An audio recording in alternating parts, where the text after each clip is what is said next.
हबक्कुक नामक पुस्तक कुल अध्याय 3, अध्याय 1, कुल पद 17। भारी वचन जिसको हबक्कुक नबी ने दर्शन में पाया। हे यहोवा, मैं कब तक तेरी दुहाई देता रहूंगा और तू ना सुनेगा? मैं कब तक तेरे सन्मुख उपद्रव चिल्लाता रहूंगा? क्या तू उद्धार नहीं करेगा? तू मुझे अनर्थ काम क्यों दिखाता है?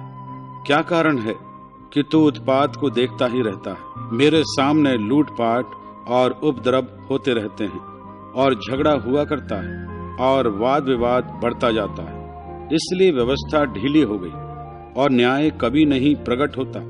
दुष्ट लोग धर्मी को घेर लेते हैं, इसलिए न्याय का खून हो रहा है। जाति जाति की ओर चित्त लगाकर देखो और बहुत ही चकित हो, क्योंकि मैं तुम्हारे ही दिनों में ऐसा काम करने पर हूं कि जब वह तुमको बताया जाए तो तुम उसकी प्रतीति ना करोगे।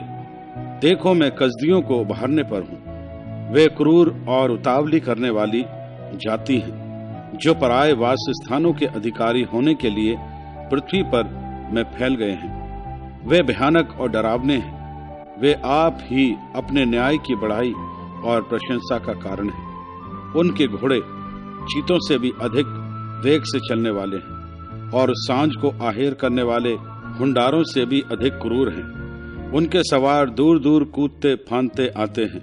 हाँ, वे दूर से चले आते हैं और आहेर पर झपटने वाले उकाब के समान झपट्टा मारते हैं। वे सब के सब उपद्रव करने के लिए आते हैं। सामने की ओर मुख किए हुए वे सीधे बड़े चले जाते हैं और बंदियों को बालू के किनकों के समान बटोरते हैं। राजाओं को वे ठट्टों में उड़ाते और हाकिमों का उपहास करते हैं। वे सब दृढ़ गढ़ों को तुच्छ जानते हैं, क्योंकि वे दमदमा बांधकर उनको जीत लेते हैं। तब वे वायु के समान चलते और मर्यादा छोड़कर दोषी ठहरते हैं, क्योंकि उनका बल ही उनका देवता है। हे मेरे प्रभु यहोवा, हे मेरे पवित्र परमेश्वर, क्या तू अनादिकाल से नहीं है? इस कारण हम लोग नहीं मरने के। हे यहोवा, तूने उनको न्याय करने के लिए ठहराया है। हे चट्टान, तूने उलाहना देने के लिए उनको बैठाया है। तेरी आंखें ऐसी शुद्ध हैं कि तू बुराई को देख ही नहीं सकता और उत्पात को देखकर चुप नहीं रह सकता। फिर तू विश्वासघातियों को क्यों देखता रहता है? और जब दुष्ट निर्दोष को निगल जाता है, तब तू क्यों चुप रहता है?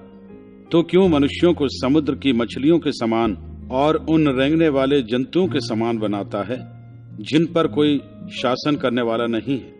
वह उन सब मनुष्यों को बंसी से पकड़कर उठा लेता और जाल में घसीटता और महाजाल में फंसा लेता है। इस कारण वह आनंदित और मगन है। इसीलिए वह अपने जाल के सामने बलि चढ़ाता है और अपने महाजाल के आगे धूप जलाता है, क्योंकि इन्हीं के द्वारा उसका भाग पुष्ट होता है और उसका भोजन चिकना होता है। परंतु क्या वह जाल को खाली करने और जाति जाति के लोगों को लगातार निर्दयता से घात करने से हाथ न रोकेगा?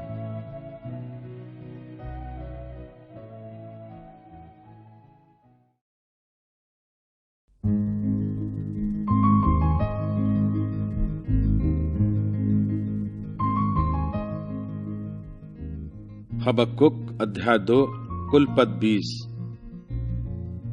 मैं अपने पहरे पर खड़ा रहूंगा और गुम्मट पर चढ़कर ठहरा रहूंगा और ताकता रहूंगा कि मुझसे वह क्या कहेगा। मैं अपने दिए हुए उलाहने के विषय क्या उत्तर दूं? यहोवा ने मुझसे कहा, दर्शन की बातें लिख दे, वरन पटियाओं पर साफ साफ लिख दे, कि दौड़ते हुए भी वे सहज से पढ़ी जाएं। क्योंकि इस दर्शन की बात नियत समय में पूरी होने वाली है, वरन इसके पूरे होने का समय वेग से आता है। इसमें धोखा ना होगा, चाहे इसमें विलंब भी हो तो भी उसकी बाट जोते रहना, क्योंकि वह निश्चय पूरी होगी और उसमें देर ना होगी। देख, उसका मन फूला हुआ है, उसका मन सीधा नहीं है, परंतु धर्मी अपने विश्वास के द्वारा जीवित रहेगा। दाखमधु से धोखा होता है, अहंकारी पुरुष घर में नहीं रहता और उसकी लालसा अधोलोक के समान पूरी नहीं होती। और मृत्यु के समान उसका पेट नहीं भरता। वह सब जातियों को अपने पास खींच लेता और सब देशों के लोगों को अपने पास इकट्ठे कर रखता है। क्या वे सब उसका दृष्टांत चलाकर और उस पर ताना मारकर ना कहेंगे, हाय उस पर जो पराया धन छीन छीन कर धनवान हो जाता है? कब तक हाय उस पर जो अपना घर बंधक की वस्तुओं से भर लेता है? जो तुझसे कर्ज लेते हैं, क्या वे लोग अचानक ना उठेंगे? क्या वे ना जागेंगे जो तुझको संकट में डालेंगे? क्या तू उनसे लूटा ना जाएगा? तूने बहुत सी जातियों को लूट लिया है, इसलिए सब बचे हुए लोग तुझे भी लूट लेंगे। इसका कारण मनुष्यों की हत्या है और वह उपद्रव भी जो तूने इस देश और राजधानी और इसके सब रहने वालों पर किया है। हाय उस पर जो अपने घर के लिए अन्याय के लाभ का लोभी है, ताकि वह अपना घोंसला ऊंचे स्थान में बनाकर विपत्ति से बचे। तूने बहुत सी जातियों को काटकर अपने घर के लिए लज्जा की युक्ति बांधी और अपने ही प्राण का दोषी ठहरा है, क्योंकि घर की दीवार का पत्थर दुहाई देता है और उसके छत की कड़ी उनके स्वर में स्वर मिलाकर उत्तर देती है। हाय उस पर जो हत्या करके नगर को बनाता और कुटिलता करके गढ़ को दृढ़ करता है। देखो, क्या सेनाओं के यहोवा की ओर से यह नहीं होता कि देश देश के लोग परिश्रम तो करते हैं, परंतु वे आग का कौर होते हैं, और राज्य राज्य के लोगों का परिश्रम व्यर्थ ही ठहरता है, क्योंकि पृथ्वी यहोवा की महिमा के ज्ञान से ऐसी भर जाएगी जैसे समुद्र जल से भर जाता है। हाय उस पर जो अपने पड़ोसी को मदिरा पिलाता और उसमें विष मिलाकर उसको मतवाला कर देता है कि उसको नंगा देखे। तो महिमा के बदले अपमान ही से भर गया है। तू भी पी और अपने को खतनाहीन प्रकट कर। जो कटोरा यहोवा के दाहिने हाथ में रहता है, वह घूमकर तेरी ओर भी जाएगा और तेरा वैभव तेरी छांट से अशुद्ध हो जाएगा, क्योंकि लबानोन में तेरा किया हुआ उपद्रव और वहां के पशुओं पर तेरा किया हुआ उत्पात, जिनसे वे भयभीत हो गए थे, तुझी पर आ पड़ेंगे। यह मनुष्यों की हत्या और उस उपद्रव के कारण होगा जो उस देश और राजधानी और उसके सब रहने वालों पर किया गया है।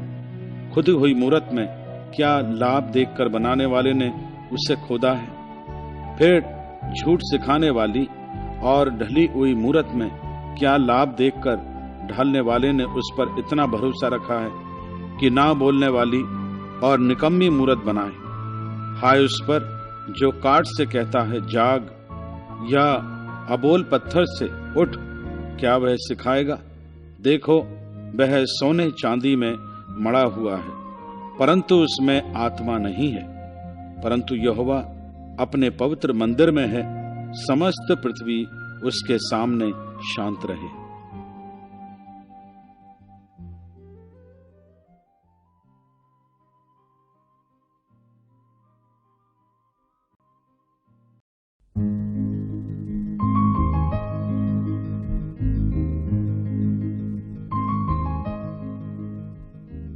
हबक्कुक अध्याय 3 कुल पद 19। शिग्योनीत की रीति पर हबक्कुक नबी की प्रार्थना। हे यहोवा, मैं तेरी कीर्ति सुनकर डर गया। हे यहोवा, वर्तमान युग में अपने काम को पूरा कर, इसी युग में तू उसको प्रकट कर। क्रोध करते हुए भी दया करना स्मरण कर।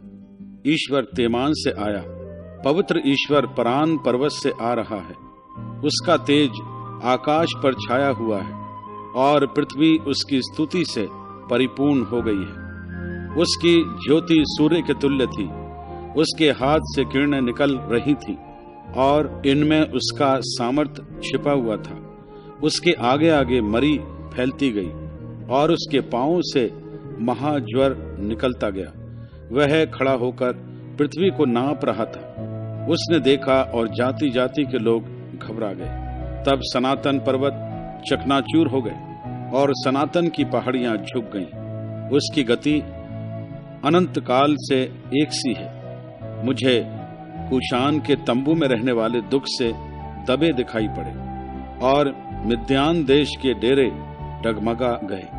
हे यहोवा, क्या तू नदियों पर रिसाया था? क्या तेरा क्रोध नदियों पर भड़का था? अथवा क्या तेरी जलजलाहट समुद्र पर भड़की थी? जब तू अपने घोड़ों पर और उद्धार करने वाले विजयी रथों पर चढ़कर आ रहा था, तेरा धनुष खोल में से निकल गया। तेरे दंड का वचन शपथ के साथ हुआ था। तूने धरती को नदियों से चीर डाला। पहाड़ तुझे देखकर कांप उठे। आंधी और जल प्रलय निकल गए। गहरा सागर बोल उठा और अपने हाथों अर्थात लहरों को ऊपर उठाया। तेरे उड़ने वाले तीरों के चलने की ज्योति से और तेरे चमकीले भाले की झलक के प्रकाश से सूर्य और चंद्रमा अपने अपने स्थान पर ठहर गए। तू क्रोध में आकर पृथ्वी पर चल निकला। तूने जाति जाति को क्रोध से नष्ट किया। तू अपनी प्रजा के उद्धार के लिए निकला। हाँ, अपने अभिषिक्त के संग होकर उद्धार के लिए निकला। तूने दुष्ट के घर के सिर को कुचलकर उसके गले से नींव तक नंगा कर दिया। तूने उसके योद्धाओं के सिरों को उसी की बर्छी से छेदा है। वे मुझको तितर बितर करने के लिए भवंडर की आंधी के समान आए और दीन लोगों को घात लगाकर मार डालने की आशा से आनंदित थे। तू अपने घोड़ों पर सवार होकर समुद्र से, हाँ, जल प्रलय से पार हो गया। यह सब सुनते ही मेरा कलेजा कांप उठा। मेरे होंठ थरथराने लगे, मेरी हड्डियां सड़ने लगी और मैं खड़े खड़े कांपने लगा। मैं शांति से उस दिन की बाट जोहता रहूंगा जब दल बांधकर प्रजा चढ़ाई करे, क्योंकि चाहे अंजीर के वृक्षों में फूल ना लगे और ना दाखलताओं में फल लगे, जलपाई के वृक्ष से केवल धोखा पाया जाए और खेतों में अन्न ना उपजे, भेड़शालाओं में भेड़ बकरियां ना रहें और ना थानों में गाय बैल हों, तो भी मैं यहोवा के कारण आनंदित और मगन रहूंगा और अपने उद्धारकर्ता परमेश्वर के द्वारा अति प्रसन्न रहूंगा। यहोवा परमेश्वर मेरा बलमूल है। वह मेरे पांव हरणों के समान बना देता है। वह मुझको मेरे ऊंचे स्थानों पर चलाता है।